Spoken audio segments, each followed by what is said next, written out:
ফাউলটা করেছেন একজন উপদেষ্টা, যিনি নিজে রাজনৈতিক দলের সঙ্গে জড়িত আছেন বলে এখন পর্যন্ত উনি ডিক্লেয়ার করেন নাই, কিন্তু উনি একটা ফাউল করেছেন। 111-এর পায়তারা উনি দেখছেন। আমি আরবির বক্তব্যটাও কিন্তু জানার জন্য কয়েকদিন ওয়েট করবো তারা আসলে কি চাচ্ছে। এই ট্যাগিং এর রাজনীতি, এই দোষারোপের রাজনীতি আমরা পোস্ট হাসিনা আমরা এগুলো আসলে চাইনি।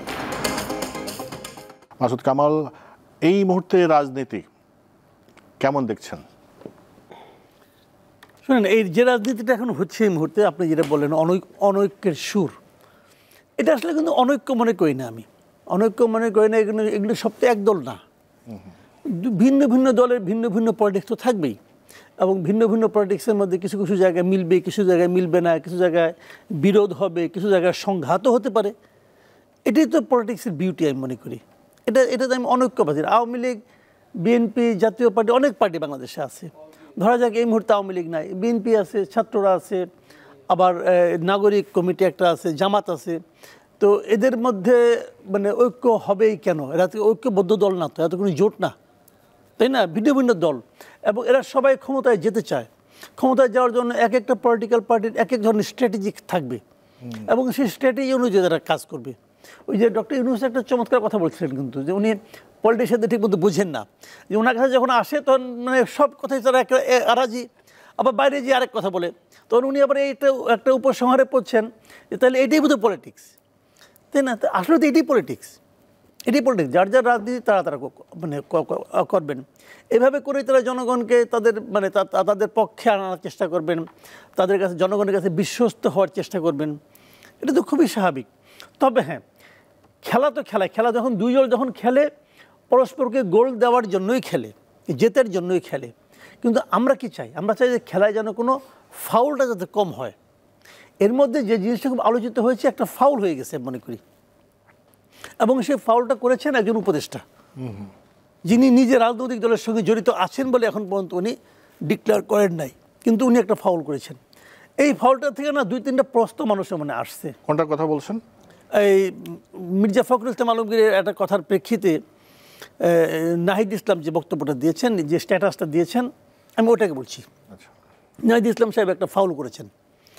এটা মানে প্রত্যাশিত ছিল না আমার কাছে, কারণ এই জন্য ছিল না, উনি করতেই পারতেন, কোনো সমস্যা নাই, বাট ওনার কাছে প্রত্যাশিত ছিল না এই কারণে যে উনি তো একটা গভর্নমেন্টের পার্ট অফ গভর্নমেন্ট উনি, তাই না?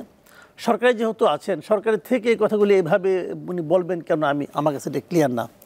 তবে এখানে একটা জিনিস আমার কাছে মানে এটা ওনার এই কথা থেকে একটা প্রশ্ন কিন্তু আমার মধ্যে নতুন করে জন্ম নিয়েছে এই কারণে যে ওনারা আসলে কি ভাবছেন দেশের বর্তমান পরিস্থিতি নিয়ে, ওনারা কি ভাবছেন বিএনপির অবস্থানটা নিয়ে, অথবা বিএনপিকে ওনারা কিভাবে দেখছেন, অথবা দেশের আগামী নির্বাচনকে ওনারা কিভাবে দেখছেন, এই বিষয়গুলো কিন্তু প্রকাশিত হয়ে গেছে। এবং সেখান থেকেও কিন্তু আমাদের জন্য একটু সুবিধা হয়েছে যে এই কথাগুলি যখন উনি বলেছেন, একদিক দিয়ে ভালো, আমরা জানতে পেরেছি যে কে 111 চেয়েছিল, অথবা কোন কোন পলিটিক্যাল পার্টি দেশের জন্য কি চেয়েছিল, কারা কারা দেশের বিরুদ্ধে ষড়যন্ত্র করছে আর্মিদের সঙ্গে মিলে, এগুলোও কিন্তু আমরা কিছু কিছু জিনিস জানতে পারছি। এবং এই কিছু আমি আরও কয়েকদিন ওয়েট করব দেখার জন্য। যেমন উনি একটা বড় অভিযোগ করেছেন যে রাজনৈতিক দলগুলো নাকি আর্মির সঙ্গে মিলে একটা ষড়যন্ত্র করছিলেন। এই অভিযোগটা আমি এই প্রথম শুনলাম আর কি, মানে এইভাবে গুরুত্বপূর্ণ জায়গা থেকে। এই ব্যাপারে রাজনৈতিক দলগুলোর মন্তব্যটা কী, অথবা আর্মির মন্তব্য কী? আর্মি কি এই ধরনের কোনো ষড়যন্ত্রে লিপ্ত ছিল আসলে? আমি আর্মির বক্তব্যটাও কিন্তু জানার জন্য কয়েকদিন ওয়েট করব যে তারা আসলে কি চাচ্ছে, মানে কেন। আবার 111-এর পায়তারা উনি দেখছেন। তো আমার কাছে তো মনে হচ্ছে এই সমস্ত কথাবার্তার মাধ্যমে 111-কে ইনভাইট তো নাহিদ ইসলামই করতে চাচ্ছে বলে আমার কাছে মনে হয়েছে। এটা আমার মানে মূল্যায়ন আর কি। কাজে এই বিষয়গুলো না হলে ভালো হতো। তারপরেও হবে যে এটা অবধারিত ছিল, কারণ নির্বাচন যখন ঘনে আসবে, যতই নির্বাচন ঘনে আসবে, ততই কিন্তু অনেকেরই মুখোশ ধীরে ধীরে খুলে যাবে, অনেকের দাঁত মুখের চেহারা আমরা দেখতে পাবো। এটাই স্বাভাবিক। নির্বাচন তো একটু যুদ্ধ না, তো দেখা যাক সামনের দিকে আর কি হয়। আচ্ছা, দেখি আমরা সামনে কি হয়, আমরা দেখতে থাকবো। জাহিদুর রহমান, যে আলোচনায় যে 111 বা সেনা শাসন, এটা নিয়ে যে কথার বাহাজ, পরস্পরকে দোষারোপ, এই আমরা যেটা বৈষম্য বিরোধী আন্দোলনের পর আমরা একটা নতুন বাংলাদেশের স্বপ্ন যখন দেখি, এই ধরনের কথাবার্তা কতটা কাঙ্ক্ষিত বা কেন হচ্ছে বলে আপনি মনে করেন? ধন্যবাদ। আমি মাসুদ ভাইয়ের সাথে একমত যে যেসব ডিবেট আমরা দেখছি এটা নতুন বাংলাদেশে এটাই চাই আমরা, কিন্তু এই ডিবেটটা কোথাও কি রেড লাইন ক্রস করছে কিনা, ফাউল যেটা বলছেন ভাইয়া, মানে এখন এটাও সাবজেক্টিভ, কোনটা রেড লাইন কোনটা ফাউল না। আমি ভাইয়ের সাথে একমত যে এটা ফাউল হয়েছে বা রেড লাইন ক্রস করা হয়েছে। আমাদের আশঙ্কা হচ্ছে এরকম কিছু যেন আমরা না করি, আমরা পরস্পর ফাইট করবো। আসলে আমরা এইভাবে যদি চিন্তা করি, রাষ্ট্রের নাগরিক হিসেবে আমরা কেমন রাজনীতি দেখতে চাই, আমরা দেখতে চাই ওয়েলফেয়ার হবে আলোচনার বিষয়, সিম্পল।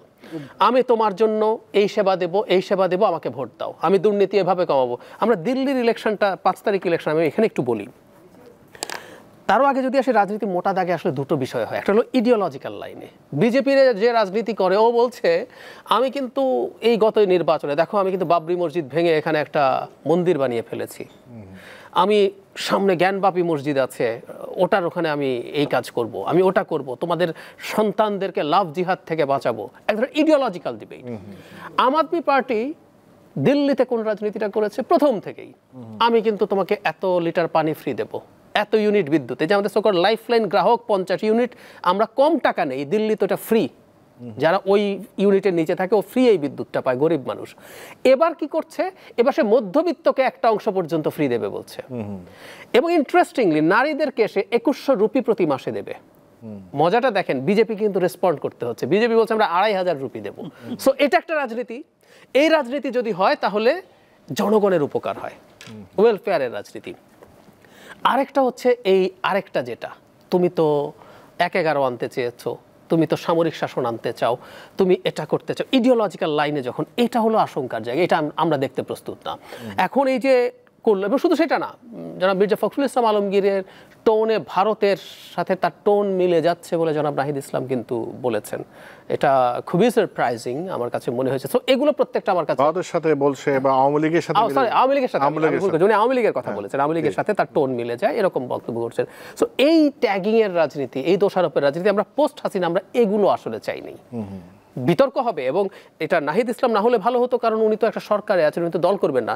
বাইরে যারা আছেন, বৈষম্য বিরোধী ছাত্র আন্দোলন বা নাগরিক কমিটি, তারা ডিবেট করুক যে বিএনপির এটা, বা বিএনপি তো 2বার সরকারে ছিল, তাদের প্রচুর ব্যর্থতা আছে, সেই ব্যর্থতার আলাপ তারা করুক, এগুলো সামনে আনুক, মানুষকে বলুক যে আমরা এই ব্যর্থতাই সমাধান করতে চাই, আমরা তোমার জন্য এটা করতে যাচ্ছি, আমরা তোমাকে এটা দিতে যাচ্ছি, আমি তোমাকে সেটা দিতে যাচ্ছি। কিন্তু না, আমরা ডিবেটটা এই জায়গায় এনে ঠেকালাম, এবং এটা বিভেদ তৈরি করতে পারে, কিছুটা সম্ভাবনা তৈরি হয়েছে। এবং আমি মনে করি আমাদের গণতান্ত্রিক ট্রানজিশনের আগে এই বিভেদগুলো এড়াতে পারতে হবে, কারণ আমরা দিনের শেষে একটা নির্বাচিত গণতান্ত্রিক ব্যবস্থায় যতদিন না ঢুকছি ততদিন পর্যন্ত আসলে আমাদের প্রবলেম শেষ হবে না।